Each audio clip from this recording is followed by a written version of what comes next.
Good evening, everyone. Welcome to everyone in the room and welcome to everyone online. I think we've got a few online tonight, so very welcome.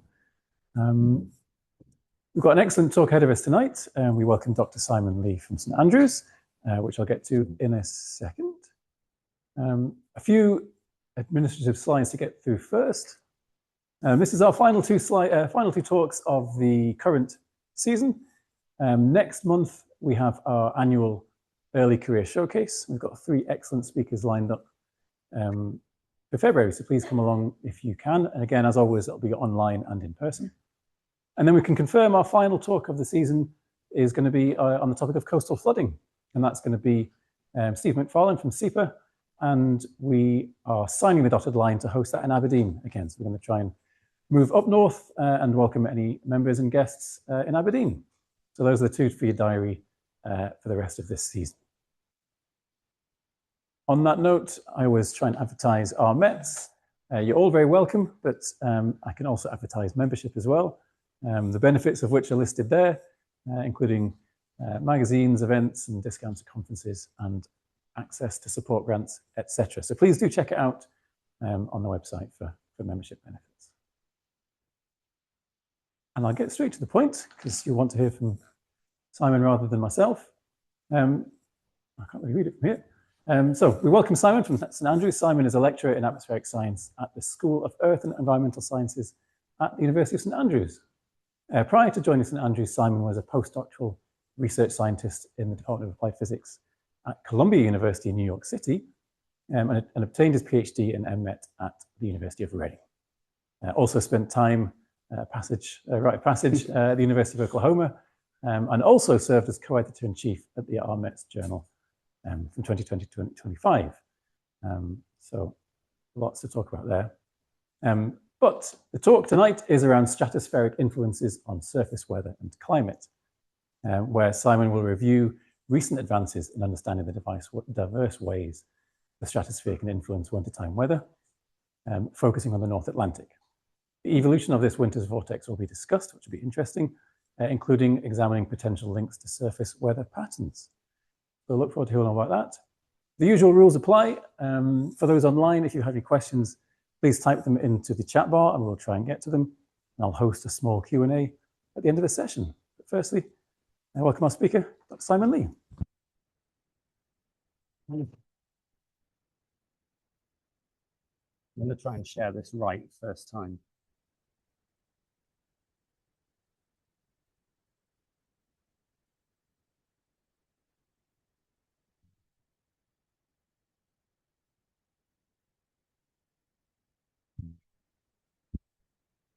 That is slightly harder than one would hope.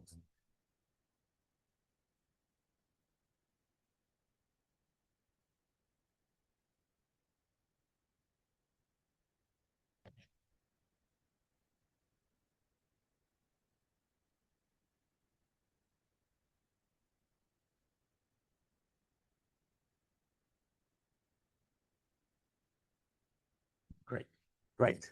Well, thank you all for being here tonight and to everyone online as well. So yeah, and thanks for the great introduction and for the invitation to speak here about the role of the stratosphere in surface weather and climate. So yeah, I'm a lecturer in atmospheric science at the School of Earth and Environmental Sciences, just over at the University of St Andrews, and I've been there since July 2024. So a lot of what I'll talk about this evening focuses on work that I've been involved in, but this, as any scientist should, is pay a debt of gratitude to everybody who has worked on the topic in the decades beforehand and all the other aspects of the science, which unfortunately one can't cover in a simple 45-minute talk. Great, that worked. So just a quick introduction to some of the climate and weather research that goes on at St Andrews. So we're really a growing school in terms of what we've got going on there. And we now have a group called COAST, Climate, Oceans and Atmosphere at St Andrews, which encompasses research done by 7 faculty members and a myriad postdocs and PhD students.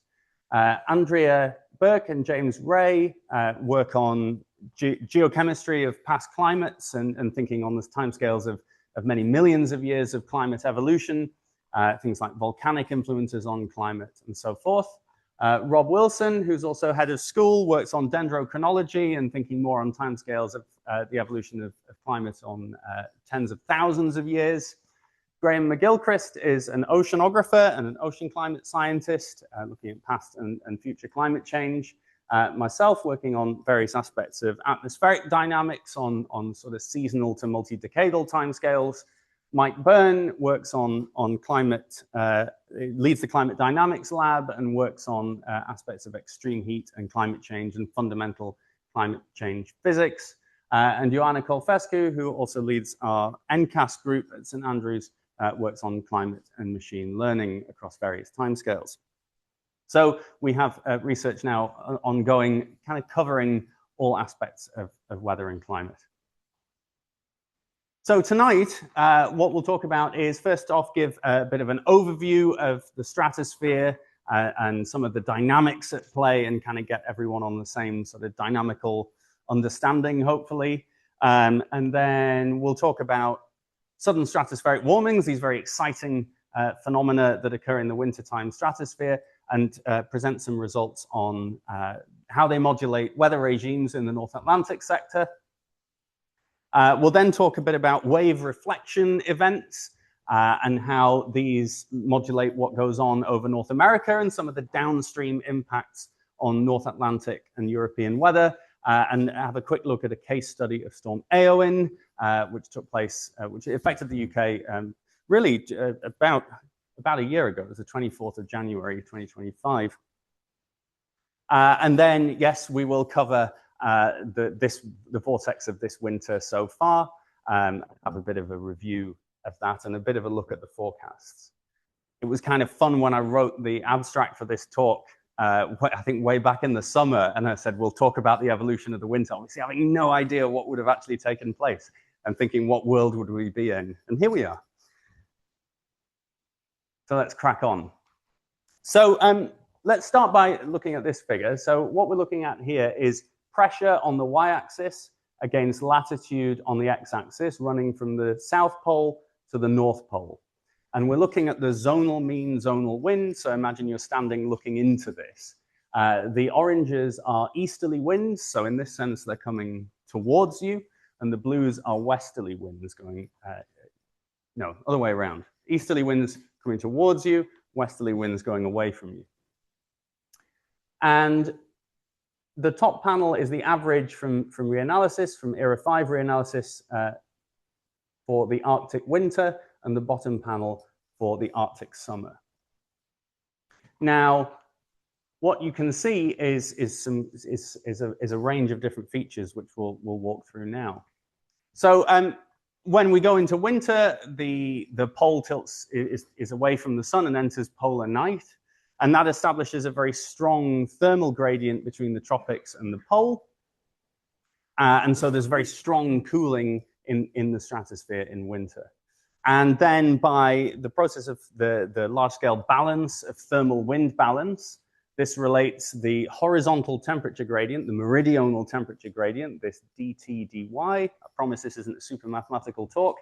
This dt dy, that is related to the vertical shear in the zonal wind. So this is saying how much does the U wind, the zonal wind, change with height. And as you integrate up through the atmosphere, that leads to a westerly jet stream. And ultimately, that is what gives us our polar vortex. So what we have down here are our tropospheric jet streams, maximized at around 200 hectopascals at around 30 north and 30 south. And then up into the stratosphere, we have this big belt of westerlies, maximized around 60 degrees, either side of the equator. And when we talk about the polar vortex, we really are meaning the thing in the stratosphere from about 10 to 50 kilometers or so, not anything that forms in the troposphere. Really, the term polar vortex shouldn't be used for tropospheric circulations, and certainly shouldn't be used in the way that certain tabloid news headlines like to use it and talk about polar ice bombs. and so forth. Now, the reason I'm showing the two hemispheres is not only just to point out that the Arctic vortex is much weaker than the Antarctic vortex, but also to show how that this is fundamentally a seasonal phenomenon. In the polar vortex, the westerly polar vortex exists in the winter, and in the summer it is replaced by easterlies.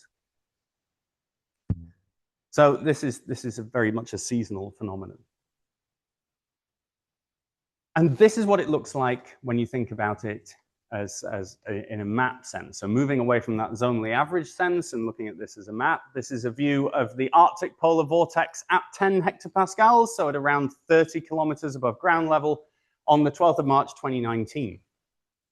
And what's shown here is the geopotential height of the 10 hectopascal surface, but also the winds in the shading.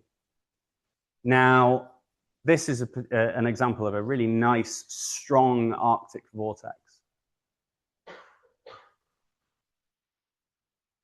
And on the previous slide, we saw that the Arctic vortex is typically weaker than the Antarctic vortex. The other thing that's true about the Arctic vortex is that it's more variable. So what's shown here is well, I should start by saying that the most commonly used diagnostic of the strength of the polar vortex is the zonal mean zonal wind at 10 hectopascals and 60 degrees north. So if you think on that previous slide, when we were looking at that cross section, that's taking the slice along 60 north or 60 south, but we're here focusing on the Northern Hemisphere, and then along at 10 hectopascals. So the figure behind me is just showing a histogram of the frequencies of this metric across all winter days for the Antarctic in orange and the Arctic in blue. And what you can see is that not only is the Arctic vortex much weaker, this is shifted to the left, probably an average of around 30 meters per second or so, but it's compared with the Antarctic that's much more close to 70 meters per second or so, but the distribution is much broader, it's much more variable. And there are easterlies, and there's a reason that's fun, which we'll get onto in a moment. So these are really very different vortices that form in their respective seasons, and ultimately this is the reason why the ozone hole is in the Antarctic and not in the Arctic. Now, we talked about this vortex being extremely variable. It's extremely variable on timescales from months to seasons, and also extremely variable from year to year. So what's plotted here is that same metric, that 10 hectopascal, 60 north zonal mean zonal wind, this westerly or easterly wind at that latitude and pressure level for two different winters. And these are figures using NASA's MERA-2 reanalysis. And the black line is the average, the climatological average over 1979 to 2025. You can also see a range of percentiles of the distribution in that shading, and the maximum and minimum in the fine, thin lines. And of course, our zero wind line. Now, we talked about this as a seasonal phenomenon. You have your summertime easterlies when the winds are less than zero, and then it becomes positive and westerly through the winter and decays in the spring. I've highlighted two winters here. Left-hand panel 2019-20, when the vortex was very strong and mostly above the climatological average, and the right-hand side 2023-24, where for most of the winter, the vortex was weaker than normal, and indeed, two sudden stratospheric warmings occurred, which we'll come to shortly. So just to highlight that this is really one of the components of the atmosphere that fluctuates quite a lot year to year, day to day, season to season. What's driving that variability? What is it that's getting this thing to fluctuate so much? Now, fundamentally, it is Rossby waves. These waves in the jet stream and the troposphere that we see that are associated with weather systems.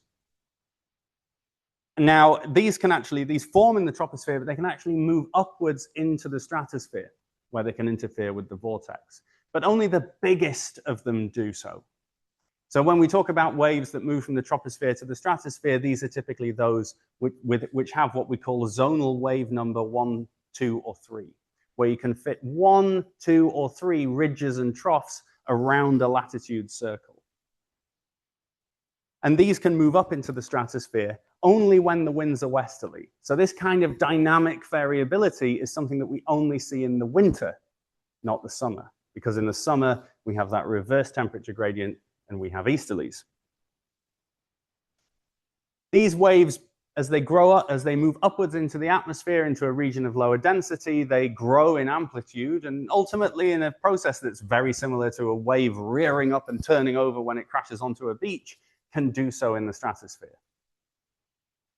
And when they do so, when these waves rear up and break and turn over, they exert a drag on the westerlies, or they deposit eastward momentum.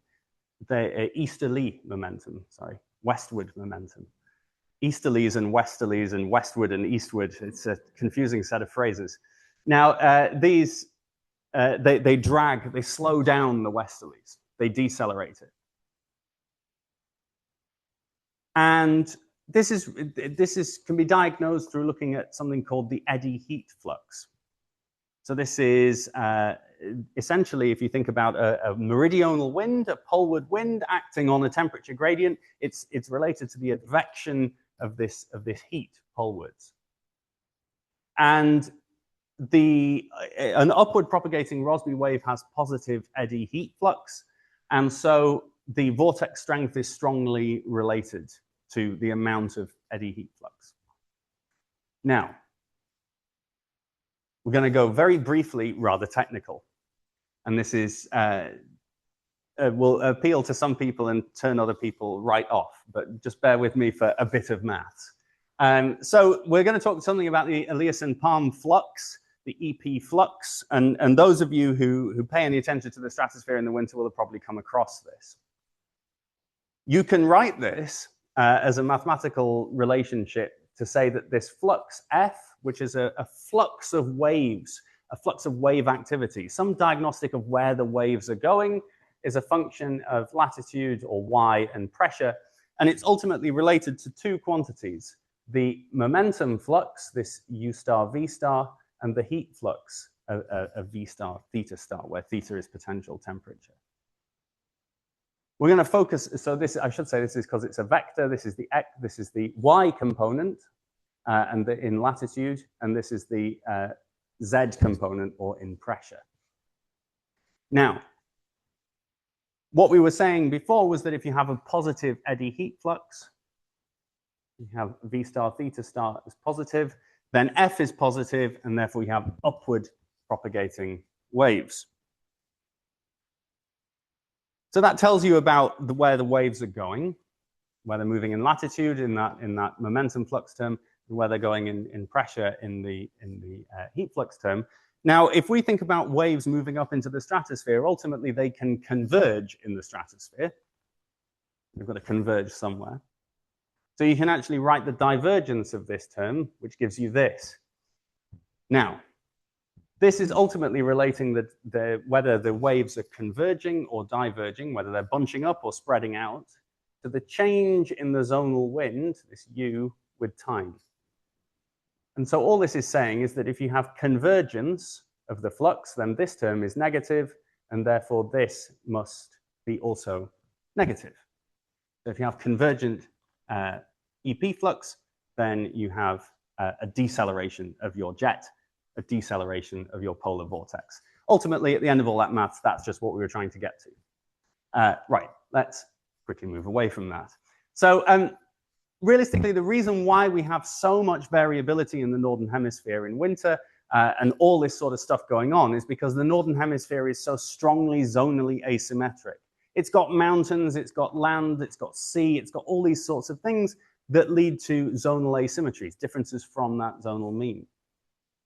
If you plot the 500 hectopascal surface and then subtract off the zonal mean at each latitude, then you can see those zonal asymmetries, those waves. And so in wintertime, you tend to see this trough in the western North Pacific and essentially a ridge in the Atlantic side. And then you have the classic ridge trough over North America that's driven by the Rockies and the drop-off in elevation to the east of the Rockies. This is ultimately what's driving all of this, because these are essentially stationary waves. This is stuff disrupting the flow that is sort of just stuck there during the winter, that's kicking off these waves. And various things can amplify this. If you have a Madden-Julian oscillation event, that can force Rossby waves out of the tropics into the mid-latitudes, and that can lead to amplification of this wave pattern or suppression of this wave pattern, depending on where the highs and lows of those weather systems form. If you have an El Nino event or a La Nina event, that can also force Rossby waves that can suppress or enhance these stationary waves. And you can also just have certain weather patterns, things like blocking, things like a bomb cyclone, things like a deepened Aleutian low, Scandinavian blocking, terms that will ring a bell to many people who've heard discussions of stratospheric vortex variability. It ultimately comes down to, are we suppressing or enhancing this pattern? And then just as a brief aside, I wanted to emphasize that the stratosphere is not a slave to the troposphere, nor is the troposphere a slave to the stratosphere. But the point here is that the stratosphere can both can modulate the amount of wave activity it is receiving. If you have one particular setup in the troposphere of a certain enhanced wave activity pattern, like a deepened Aleutian low or a Scandinavian high, one of those, that can always drive enhanced tropospheric wave activity. But whether or not that gets up into the stratosphere is ultimately up to the state of the stratosphere. And this is one of the things that makes predicting stratospheric variability difficult. So just as a point to remember there. So let's talk briefly about sudden stratospheric warmings. These are defined to occur when we have easterly, daily zonal winds, essentially easterlies along a latitude at 10 hectopascals and 60 degrees north during winter, and they must be separated by at least 20 consecutive days of westerlies to get dynamically separable events. And this is a pretty established definition now. And you think, well, we're talking about sudden stratospheric warmings. Why are we talking about wind?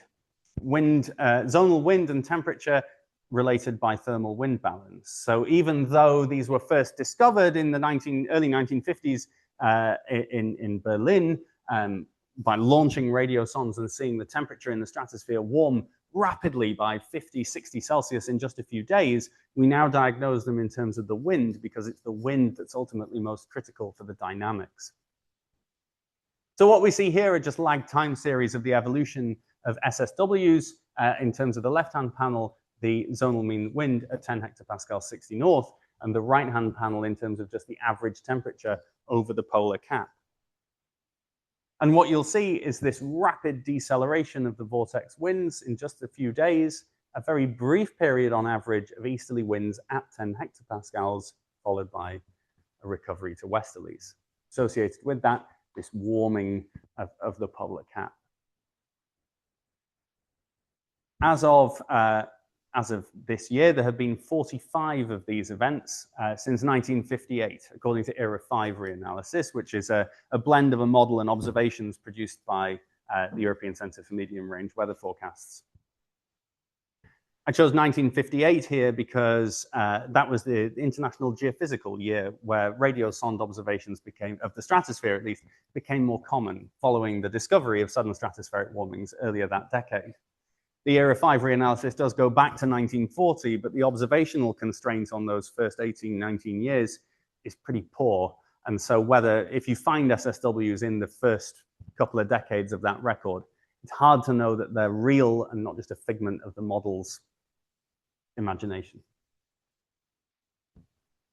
And just also to add that if you don't have a return to westerlies, if you don't have this blob back up and you just kick down into easterlies and then you just stay there, well, then you've just transitioned into the summertime state.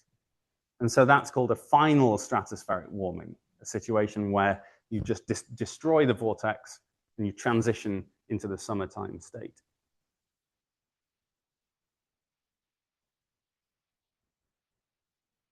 One of the ways that we can look at southern stratospheric warmings is by looking at what's called the Northern Annular Mode Index. Now, the Northern Annular Mode is defined as the leading pattern of variability in the extratropical atmosphere in the Northern Hemisphere.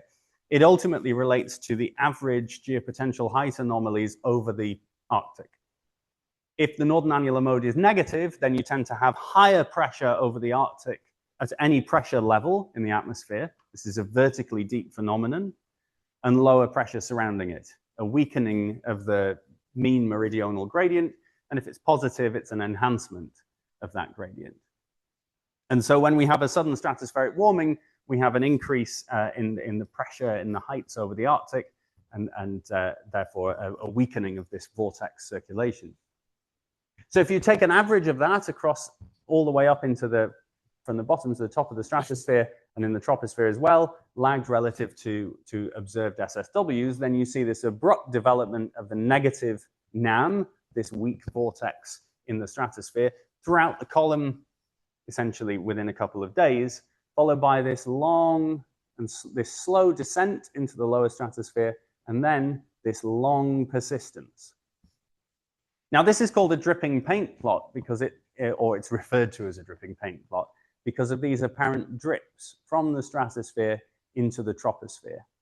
And that's stratosphere-troposphere coupling, or the downward influence of the stratospheric vortex anomaly on the surface. In the North Atlantic, this manifests as a southerly shift of the jet stream and an increased risk of cold air outbreaks. But the key thing here is this long persistence. The vortex is not just 10 hectopascals. A lot of folk tend to just think of the vortex as this one diagnostic. The vortex is a three-dimensional phenomenon in the whole stratosphere. It's not just 10 hectopascals. And the tropospheric influence is driven critically by this lower stratospheric anomaly. The radiative timescale in the lower stratosphere is very long in winter. If you put some heating there, it takes a long time to dissipate. And so when we have a stratospheric warming and it generates this anomaly, the vortex does recover quite quickly in the middle and upper stratosphere, but once that signal is in the lower stratosphere, the radiative timescale is 4 weeks or thereabouts. So you have this very long persistence, which is critical to this long subseasonal impact that we know about from sudden stratospheric warmings. And you can view that by taking the index, the Northern Annular Mode Index, and thinking, well, how long does it take to decay exponentially? How long until its correlation, its lagged correlation is down 1 e-folding timescale, which is just 0.37 of the original value. And in winter, you can see that this is in the lower stratosphere. In winter, that's about 30 days. It's much quicker in the upper stratosphere. In the summer, obviously, it's quite long because the dynamic variability is absent. But in the lower stratosphere in winter, it sits at 4 weeks. And that is fundamentally why sudden stratospheric warmings are useful for predicting the weather and climate 3-4 weeks ahead and up to a season. It's ultimately about the lower stratosphere. We define these events at 10 hectopascals, but the influence on the surface is critically governed by that lower stratospheric signal. And Mark Baldwin and colleagues a couple of years ago now wrote a paper defining a new index for sort of quantifying this. They called it the ST100 index, which is essentially just the anomalous 100 hectopascal temperature over the Arctic. So that's another index to think about when forecasting the influence of these kind of events. Okay, let's just run on to influence of sudden stratospheric warmings on weather regimes and present some results from some modeling experiments. But before we go on to weather regimes, I thought I'd talk a bit about atmospheric rivers. So back when I was at Columbia and working with Lorenzo Polvani, we wrote this paper with Bin Guan over in California about the role of the stratosphere in modulating atmospheric rivers, and primarily over the North Atlantic. If you're not familiar with atmospheric rivers, they're one way to describe intense water vapor transport in the atmosphere. They present as these filaments of really intense, vertically integrated water vapor with a particularly strong transport term. And they're disproportionately associated with extremes. Not just extremes of flooding and rainfall, but also tend to be associated with extreme warmth and extreme winds. In November 2009, which many of you will remember, saw extreme flooding in Cumbria. This was related to an atmospheric river with this intense water vapor, this filament of intense water vapor, which was interacting with the west coast of the UK. And oftentimes these, the biggest impacts from these come from orographic enhancement of precipitation. So we took a database of atmospheric rivers and said, well, how do they vary depending on whether or not your 100 hectopascal vortex is weak or strong? And what we saw was a really large signal in the North Atlantic. So what's shown here is just the number of days per 4-week period where you see atmospheric river conditions at a location, and you essentially can pick out the two storm tracks, the Atlantic storm track and the Pacific storm track. Obviously, atmospheric rivers quite well known for their interaction with the west coast of North America. When we looked at when the vortex was weak, we saw that these atmospheric rivers tended to shift further south in the Atlantic and interact more so with the west coast of Iberia. But when the vortex was strong, then we saw the typical location of these atmospheric rivers narrow and shift polewards and interact very much with Britain and Ireland. Such that when you look at the typical axis of the rivers, and if you consider the red line as when the vortex is weak, and the blue line when the vortex is strong, you're talking about an average shift from Portugal to Scotland. Blow that up for you. There's a remarkable shift. And so whilst we often think about the role of the stratosphere, or perhaps the reason why people care so much about it in winter because of the potential for things like the beast from the east, sudden stratospheric warmings, and so forth, actually one impact is that when the vortex is strong, then we really do see an intense frequency of atmospheric rivers on average in this country. And actually, that's about the highest frequency of atmospheric rivers anywhere sees in any of those vortex states. Okay. So now let's talk about some of the latest modeling work that's been done to understand the role of the stratosphere on the troposphere. So SNAPSI, this is where all the acronyms come out. So SNAPSI is an international project coordinated by Peter Hitchcock over in Cornell. SNAPSI stands for Stratospheric Nudging and Predictable Surface Impacts. SNAPSI is a project of SNAP. SNAP stands for Stratospheric Network for the Assessment of Predictability. And SNAP is part of APARC, which stands for Atmospheric Processes and Their Role in Climate. And APARC is a World Climate Research Program, a WCRP activity. WCRP is part of the WMO. So if you string those all together, it's always fun to explain that. Anyway, what this is a coordinated effort to get operational weather forecasting centers to run stratospheric nudging experiments where they force the stratosphere to behave a certain way in their models so that we can quantify the influence on the surface in a real dynamical sense. We're not just using statistics, but actually looking at this fundamentally by altering a model. At the moment, the SNAPSI Northern Hemisphere case studies are two sudden stratospheric warmings, one from February 2018, famous for its impact on the beast from the east, and one in January 2019. The modeling centers have run 3 core projects. One of them is to run their subseasonal forecast model in its normal sense. That's called free. That's just what the model would have done.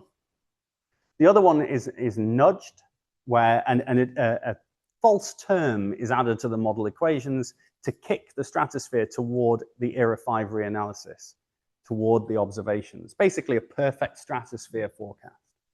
And then control is just force the stratosphere to just climatology, i.e. take that variability away. So when you look at those experiments, then the difference between the nudged and the free forecasts tells you the impact of an improved stratosphere, because that's the difference between perfect stratosphere and what the model thought would happen. If you show nudged minus control, then that's taking away any stratosphere, because it's just forcing you to climatology.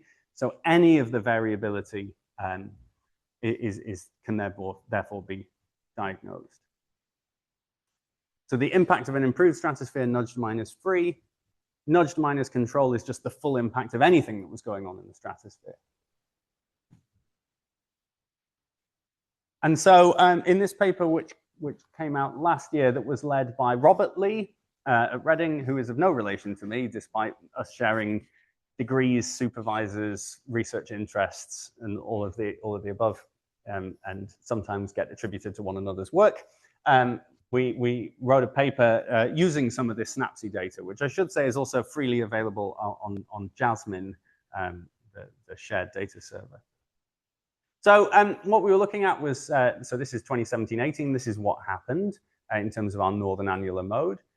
On the 12th of February 2018, there was a major split sudden warming, which led to this very negative annular mode in the stratosphere that dripped down and influenced the troposphere, leading to the beast from the east. In 2019, on the 2nd of January 2019, there was a major sudden warming. This was initially more of a displacement warming, where the vortex is shifted off the pole rather than split into two, although the vortex did eventually split. And this was also a very large anomaly that had this very long-lived lower stratospheric anomaly that appeared to not couple to the troposphere, or at least not as strongly as what we saw in 2018, and so was not associated with an equally significant impact. And part of the reason for choosing these two is to try and understand more about what was going on in these very different evolutions. So I appreciate some of this is a little small, but what SNAPSI does is take two different forecasts. So one is a forecast initialized on the 25th of January 2018. One is initialized on the 8th of February 2018, both before the sudden warming. So this top panel is the 10 hectopascal zonal winds. The black line is what actually happened. The orange lines show you the control. So this is where the model is being nudged to climatology. And the blue lines show you the free. So what's clear about what that's trying to show is that on the 8th of February forecast, the free running simulation actually almost got the sudden warming exactly accurate. But on the 25th of January, it really missed it. Those blue lines are way up here. And then the red line is nudged. So that should basically overlap with the black line. That's when you've told the stratosphere to do the correct thing in the model. In the terms of the profile of the nudging, the nudging was applied mostly above 50 hectopascals. So the lower stratosphere is not perfectly constrained in these simulations, which is why this is just a bit of a noisy figure. This is down at 100. So that's for the 2018 warming. And then for the 2019 warming, it's a very similar picture. However, you can see things like this is where the control forecast is being kicked up massively toward climatology.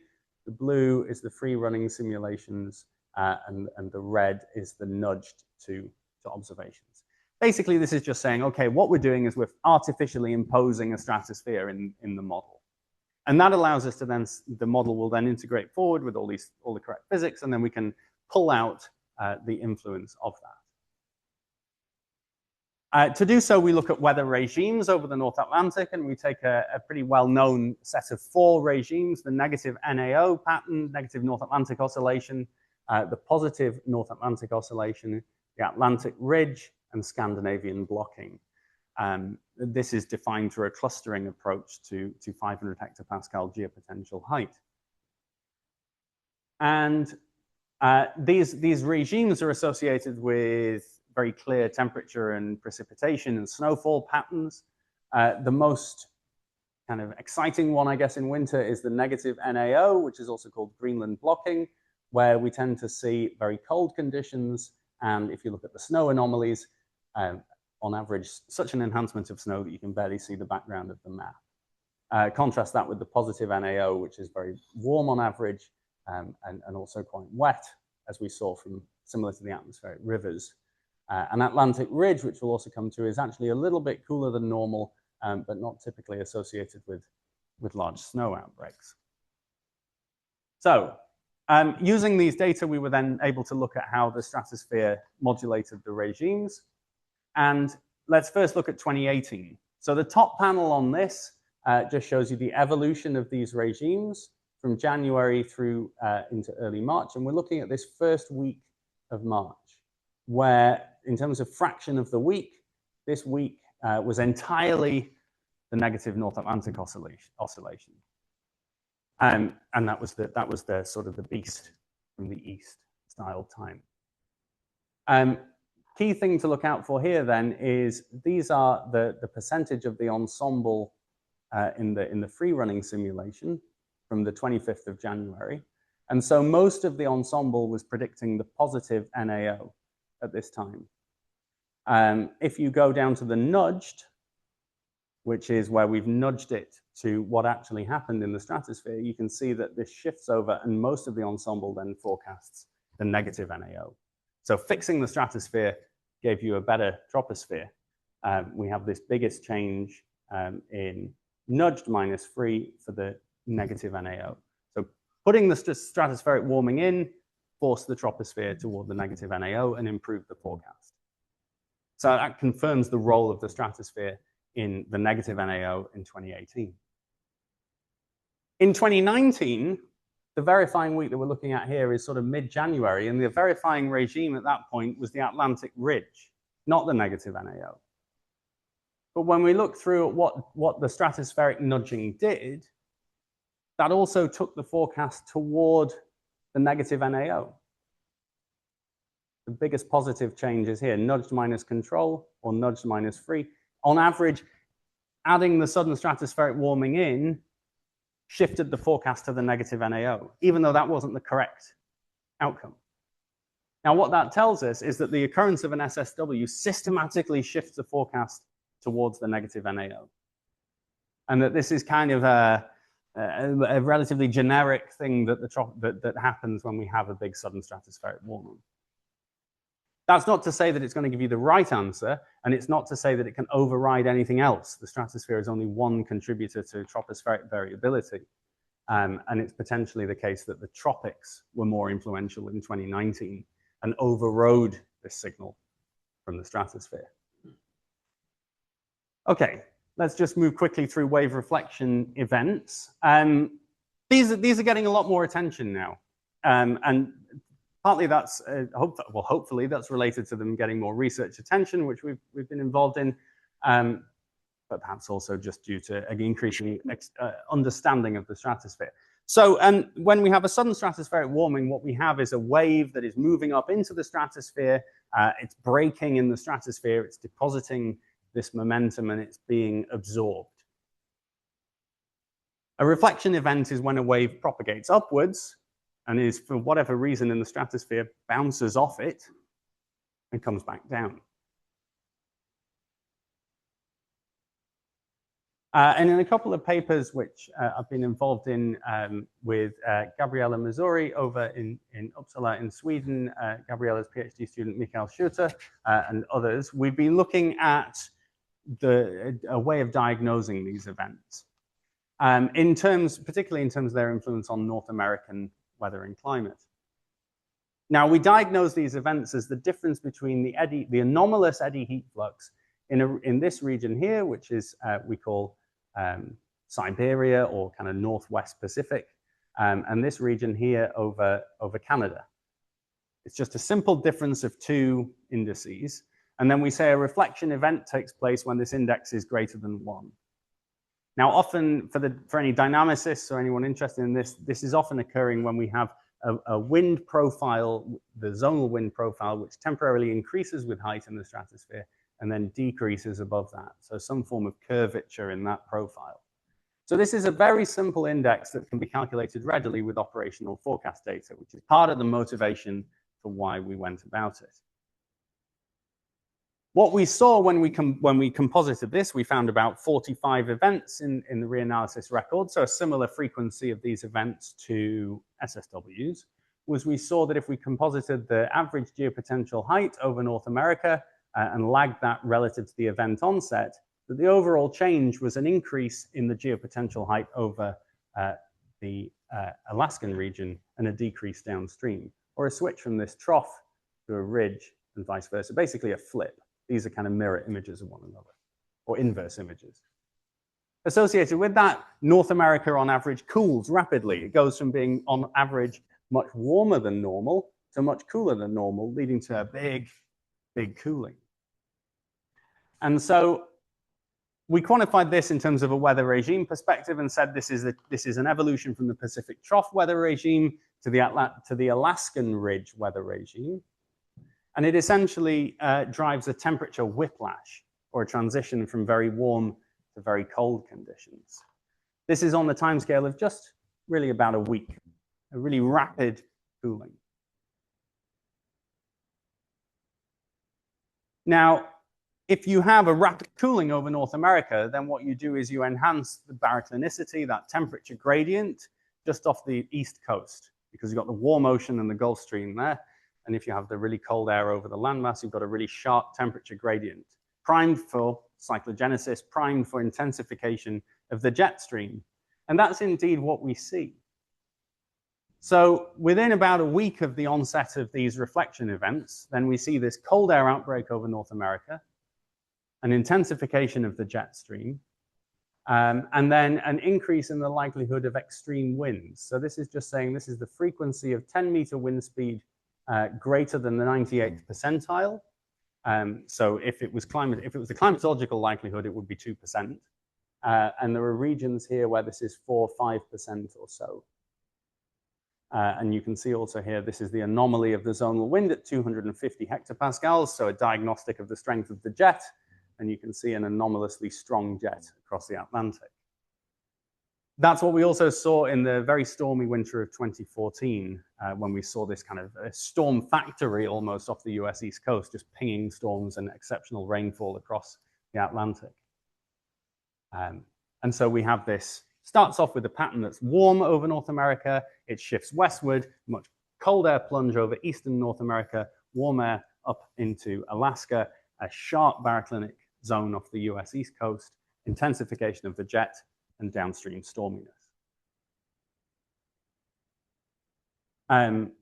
This, we think we can relate to the evolution of Storm Eowyn in January of last year. So this is a time series from the 15th of January through to the end of January 2025.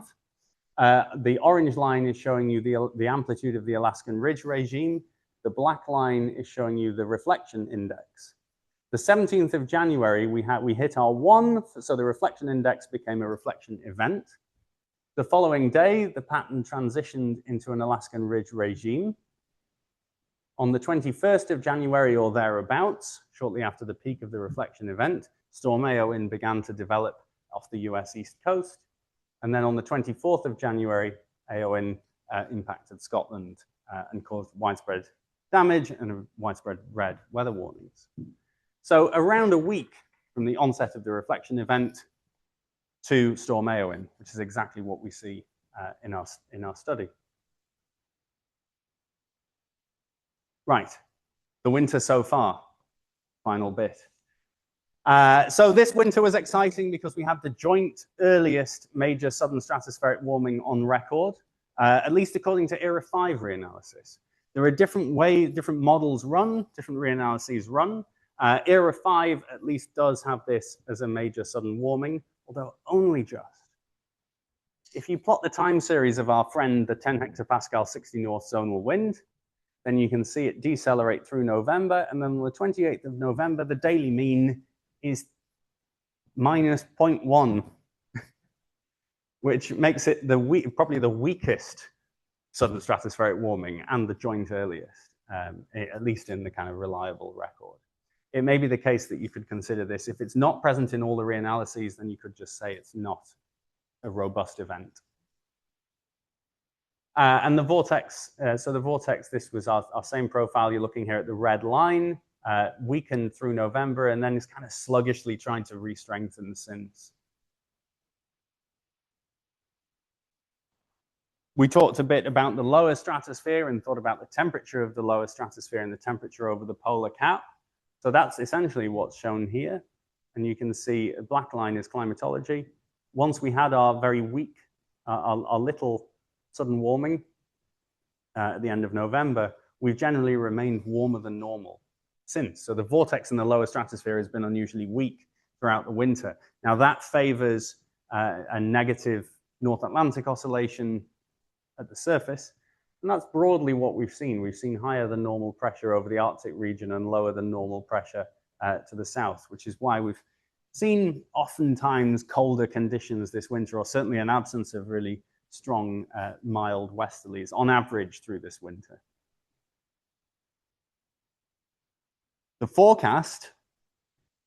Now, when I made this, obviously I made these slides a little while ago, and I initially had this in as low likelihood of southern stratospheric warming moving forward. But then this is yesterday's update from ECMWF. This is a 101 member ensemble that they run for 46 days, once a day at 0 UTC, and they roll out at about 8 p.m. in the UK each day. The red line here is the model's climatology, so that's what the model on average would forecast through till early March. The blue line is the ensemble mean, and you can see this is markedly weaker than average moving through February. So potential signal here for an increased risk of a sudden stratospheric warming into February. But the models are very volatile at the moment. Anyone who's watching the models will have seen this. And so it's be interesting particularly to work out where and why this forecast is coming out. When we looked at the seasonal outlook, so these are models which are run either in December or in early January. So these are actually slightly older now, but they're run for longer and meant to diagnose seasonal predictability rather than subseasonal predictability. You can look at the probability of a sudden warming as a function of lead time, and the orange line is the average, the climatology. This is from ECMWF, the CEAS5 model, and the Glossy 6 model from the Met Office. And you can see that both these models were generally predicting a lower probability of a sudden warming than climatology. Are they still going to be correct is an interesting question, or have they shifted? But the seasonal scale drivers here, at least the way the models were representing them, was for a lower than average likelihood. And so at least the stratosphere was not expected to be contributing to major cold air outbreaks. But it's just one factor. And finally, there is a reflection event ongoing. So for folks out in the US, things are turning very, very cold in the eastern half of the US and Canada. Big Arctic cold air plunge might affect people going to the American Meteorological Society meeting in Houston, in Texas. This is a plot of the reflection index. You can see well above 1. And what we have here in terms of the North American regimes, this is from the ECMWF forecast from a couple of days ago. Orange is our Alaskan Ridge, and we're in the Alaskan Ridge regime now. So that's driving this cold air plunge, and perhaps some storminess downstream for the North Atlantic, depending on how that Scandinavian block behaves. All right, quick summarize then. The Arctic stratosphere in winter is highly variable on a range of timescales. And even though it's low in mass over the last 25, 30 years or so, its dynamical influence on the troposphere has become well recognized. And we're increasingly learning new ways in which the two interact. If you take one thing away from this talk, it would be focus on the lower stratosphere. The long time scale there of about a month or so is critical to why sudden stratospheric warmings and strong vortex events have this large impact on the troposphere, and why we're interested in them in terms of this extended range forecasting. The stratosphere influences the troposphere in ways that are not confined to just cold air outbreaks, but also in terms of things like the modulation of atmospheric rivers, which can also modulate things like flooding. We've recently been undertaking internationally coordinated modeling studies to try and extract the dynamical influence. That has confirmed that SSWs do favor the negative North Atlantic oscillation. That is the role that they're playing. We've done various bits of work on reflection events over the Pacific North America sector, showing that they tend to force an Alaskan Ridge weather regime transition, a cold air outbreak for North America, and downstream storminess. It might also have played a role in Storm Bram in December, which followed a reflection event. And this year we have this kind of fun, trivial SSW that didn't really do a great deal except sort of destabilize the vortex and weaken it overall for this winter. All right. Thank you so much for listening. I hope that was interesting. I know there were bits and bobs that were a bit technical there, but I hope something for everyone. And thank you so much to everyone online. And yeah, please, any questions?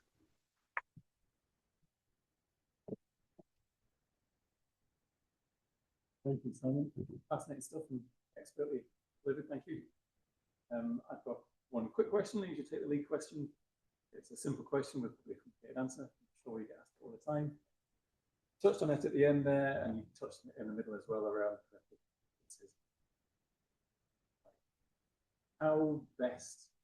how do you do it so currently, and how best can you incorporate this into seasonal forecasting? Yeah, it's a simple question that's a simple question with a difficult answer. I think one way that I would recommend is being able to unpack the data in an ensemble. So if you have your tropospheric distribution of regimes and you have your stratospheric distribution of ensemble members, try to link the two. Try to say, well, okay, what are the members that have a sudden warming? Are they turning into a negative NAO? Are all my negative NAO members all the ones that have the sudden warming? Is it independent? Is there going to be a negative NAO even without the stratosphere? That sort of thing, to try and build up a storyline from within your ensemble, rather than just treating them as though they're two separate things. There is information in both. So as always, I'll take a few questions on the floor, and I'll time for any questions online. Excuse me.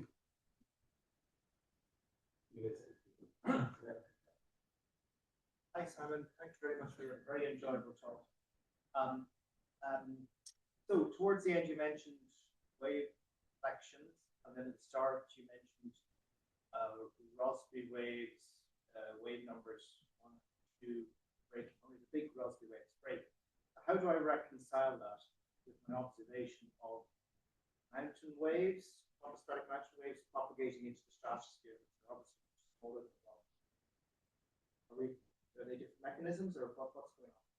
Yeah, that's a good question. So I didn't touch on the role of gravity waves. So gravity waves can also exert a drag on the vortex in quite a different way. It's a much smaller scale phenomenon. Sometimes especially now that we have high resolution model data, if you look at, say, even GFS forecasts of the vortex, if you have a very vertically coherent vortex over Greenland, then you can often see these gravity waves rippling in the vortex. And sometimes that can also be a precursor or play a significant role in just tipping the vortex over into, say, a split sudden warming. That's very different, though, to the kind of large-scale PV overturning that you get in a sudden warming, which I didn't show. Unfortunately, I didn't show that as an animation, but on the lead title slide, that was the 2018 SSW as from a PV perspective. I hope that answers it. That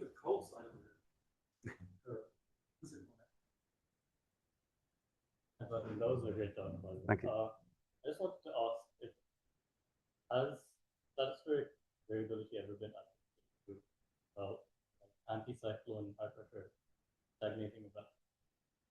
And when has that happened? Are there any patterns? That's a great question. So blocking and anticyclonic events, if positioned in a way that amplifies the stationary waves, that eddy height field that I showed earlier, if it is, then it can amplify the wave activity and be attributed to sudden warmings. That's what we saw in 2018.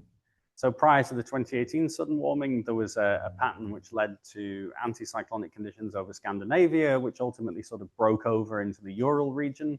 And that whole evolution over the course of a few days was associated with, well, two things. One, the wave activity that ultimately seems to have driven the sudden warming, but also partly why the predictability of that warming was so poor, because the predictability of this tropospheric pattern was really poor. And that's something that part of my PhD touched on, so it's a particularly interesting topic to me.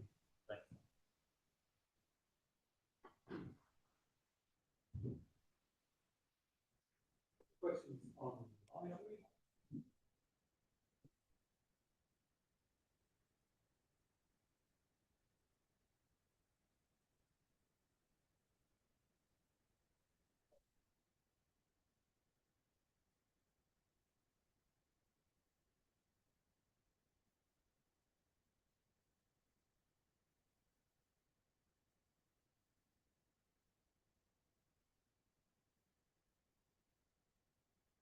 So yeah, that's a good question. The tropopause essentially does act as the filter.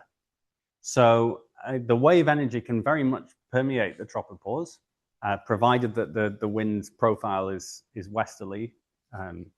But the change in the wind profile and the increase in the stability into the stratosphere, the flip over of the lapse rate, is partly why we see the transition from this very high wave number troposphere into the very low wave number stratosphere. So the role of the troposphere and the representation of that region in models is a critical part of it, actually, and a lot of biases in how weather and climate models behave could be attributed to poor representation of the very fine PV gradients around the tropopause region.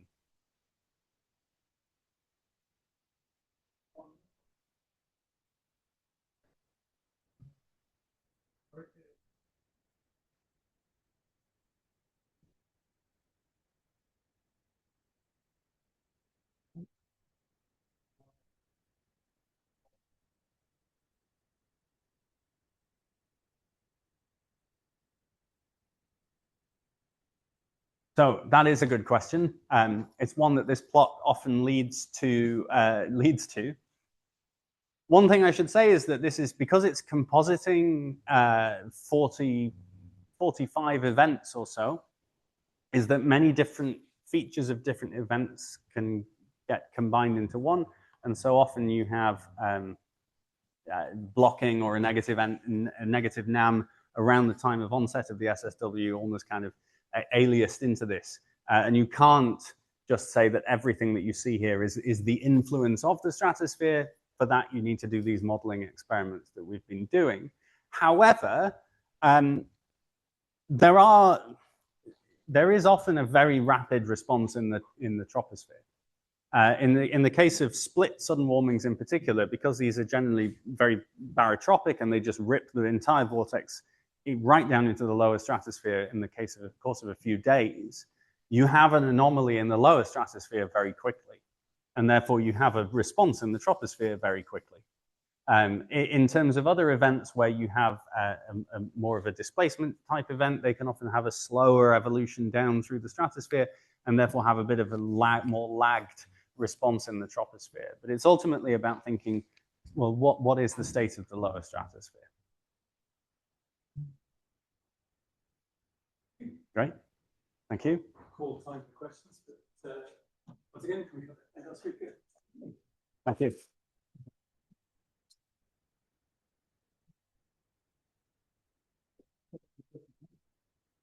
So as I say, hopefully I'll see some of you we'll see you in February for our until then, nice evening. Great, thank you.